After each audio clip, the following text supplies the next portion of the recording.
All right, ready to jump into a story that feels like it's straight out of Hollywood. Yeah, let's do it. We're talking about a young king, a quest that seemed impossible, and a battle that everyone remembers, Henry V, and his crazy campaign that led up to Agincourt. We've got letters, first-hand accounts, even poems from this time.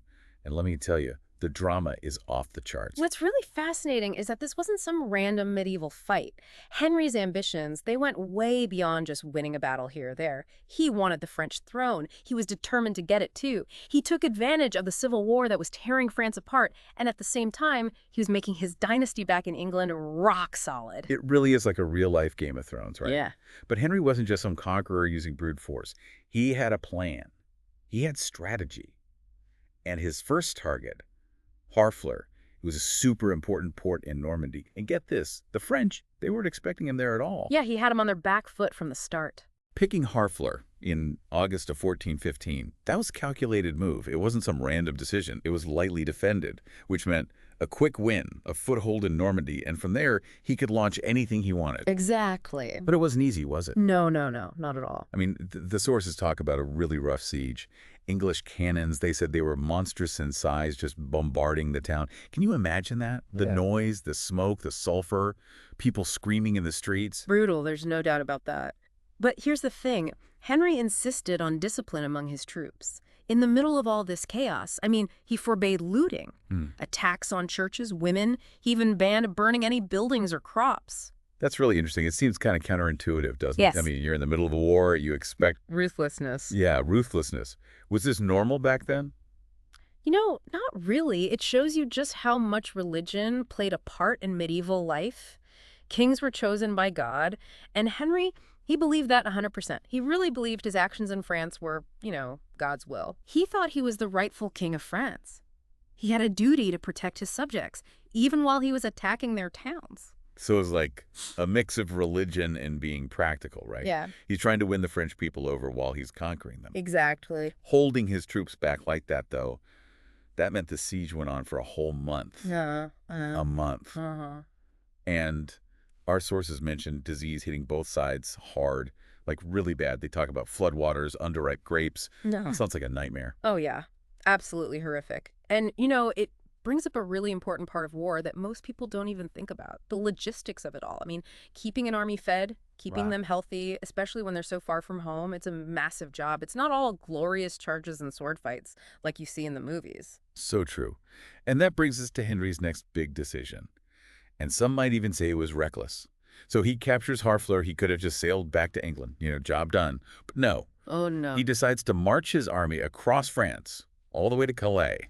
Why? Well, it was a gamble, that's for sure. His own council told him not to do it. They said the French were gathering, they were getting ready to fight.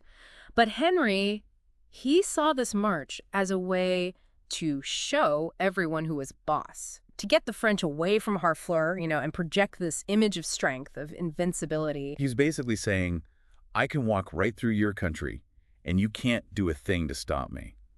But this wasn't some pleasant stroll through France. No. The sources make it sound absolutely brutal.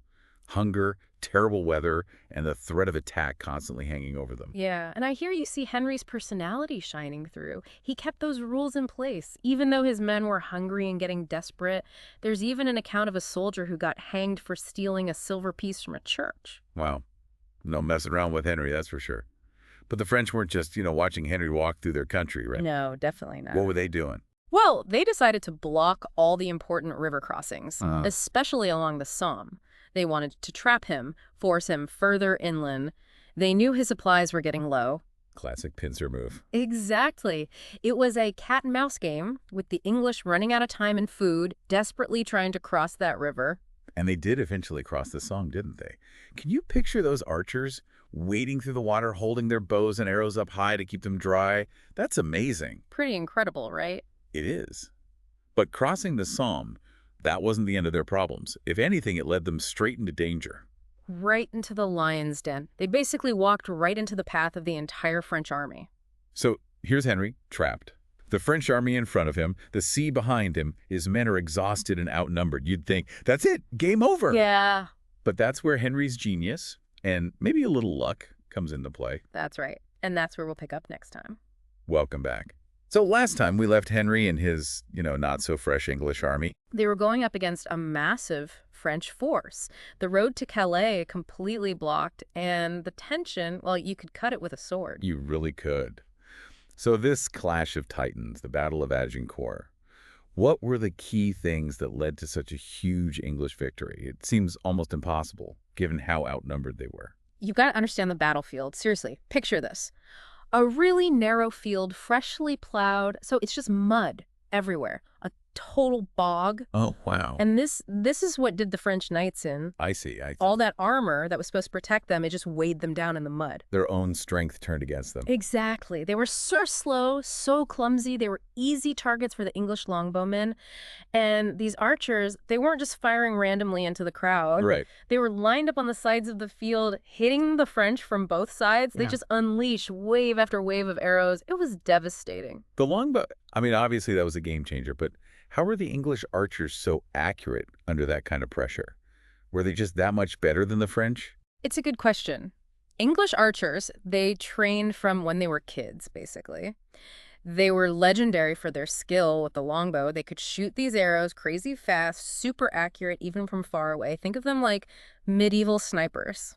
So the French, even though there were way more of them, they were totally outmatched. Yeah. But they didn't give up, did they? Oh, heck no. They tried cavalry charges. They thought they could just break through the English lines. Yeah. But that mud, it got them again. Horses were falling over, knights thrown off, and because they were all bunched together so tight, it made them sitting ducks for those arrows. Almost like poetic justice, huh? Yeah, you could say that. The same tactics that made the French knights so tough before, it was what brought them down in the end. So let's talk about the aftermath. How bad were the French losses? We've heard it was a bloodbath. The numbers are crazy. Something like 6,000 French casualties, and that's a low estimate. Plus, tons more taken prisoner. Wow. And all those high-ranking French nobles we talked about, the dukes, the counts, even an archbishop, gone. Most of them died at Agincourt. That's insane. This wasn't just a loss for the French. It was a total disaster. They lost so many leaders in just one afternoon. Yeah, it was huge. What about Henry? How did he react to this massive victory? Was he like over the moon, horrified, both? The sources say he was humbled. He even cried when he saw how many were dead. It reminds you that under all the armor, the ambition, he was still human. He had empathy. Yeah. But he was also practical. He knew he had to make this victory count. Right. So what did he do? Did he just march into Paris and take the throne? Not so fast. Remember, the French were still fighting their own civil war. Two main factions, the Armagnacs and the Burgundians. Yeah. Think of them like the Montagues and Capulets, but with the crown on the line. The Armagnacs, they had Paris. And the Burgundians, well, they had Burgundy. It's a powerful duchy in the east of France. So Henry had to be careful. Very careful. He couldn't make either side mad. One wrong move, and this victory, it all disappears. Exactly. But Henry, he was a master strategist. He waited, he secured Normandy, made sure he was the top dog in the area, like he was playing chess, moving his pieces across the board, just waiting for that final checkmate, the French crown. And timing is everything, right? Like you said. Oh, yeah. A few years after Agincourt, 1419, something big happens that shifts the balance of power. This is where it gets juicy. Things are about to get interesting. John the Fearless, he was the Duke of Burgundy. Well, he gets assassinated during a meeting with the Dauphin, the French heir. And this throws the whole French court into chaos. Talk about a power vacuum. Exactly. And Henry, with his army and his smarts, he's right in the middle of it all. I bet he saw an opportunity here. Oh, absolutely. He starts talking to Philip the Good, the new Duke of Burgundy, and they form an alliance that would completely change the political landscape in France. Incredible. From fighting a bloody battle to teaming up with your enemy, things change fast in the game of power. That's for sure. And this new alliance, it sets the stage for the Treaty of Troy in 1420. And that's what we'll be talking about in the final part of our deep dive. You got it. Okay, so we're back. And it feels like we're heading towards the final act in Henry's story. He's pulled off this wild alliance with the Burgundians. The French court is a mess. Tell me about this Treaty of Troy. What did it actually do, and how did it change things for Henry? Well, the Treaty of Troy, it was signed in 1420, and it was a huge win for Henry V. I mean, it basically gave him the kingdom, Wow. but not right away. Okay. Charles VI, remember him? He was still the king of France. Yeah. Even though he wasn't really all there mentally. Right. So Henry couldn't just walk in and take over. There were rules, He had to play the game. but I'm guessing he got a pretty good deal out of this treaty. Oh, yeah. The treaty said that Henry would rule as regent of France until Charles VI died. But here's the kicker.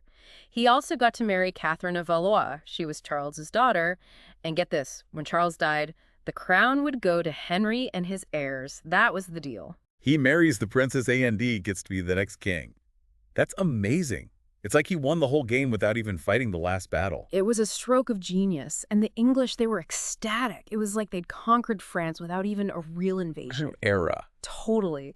And then, to seal the deal, Catherine gives birth to a son, the future Henry VI. Just a year later, everything was going Henry's way. His dynasty was set. His dream of ruling both England and France, it was right there. But then history throws a curveball, right? Oh, yeah. It's like Greek tragedy almost. Right when it seems like Henry has it all, fate steps in. 2 years after the treaty, 1422, Henry V dies. Suddenly, No. probably dysentery. He was only 35 years old. And he leaves behind a baby son to inherit this massive, unstable kingdom. What a terrible turn of events. This invincible king at the top of his game and then gone.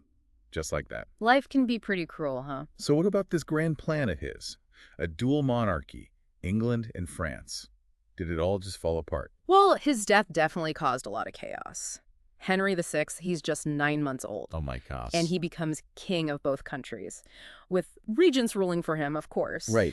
But holding on to such a big divided territory, it was just impossible, especially with the French getting restless. So everything Henry V fought for, all the battles, all the lives lost, was all pointless. It's easy to see it that way. The English did lose control of France eventually. In the 100 Years' War, it went on for decades. But Henry V's impact, it went way beyond just land. He made England feel proud, and he showed the French just how vulnerable they were. So after this deep dive into Henry V's story, what have we learned? What's the big takeaway? For me, it's that even the biggest dreams, the best plans, they can all get blown up by, life. Henry, he was brilliant, a great leader, a man who believed in what he was doing. He achieved the impossible. But even he couldn't escape, how fragile we are. He couldn't escape fate. That makes you think, doesn't it? How much is ambition really worth? And how much of history is just random chance? Was Henry V a hero? A villain? Or just a man of his time, doing what he thought was right? Good question. It's something to think about, right? It really is. And as we wrap up this look at Henry V and Agincourt, I'm left with one final question. Do you think Henry's ambition, was it a weakness in the end? Or was he just a product of his time? What do you think? Let us know on social media. And don't forget to subscribe for more deep dives into the most interesting people and events in history. We'll see you next time.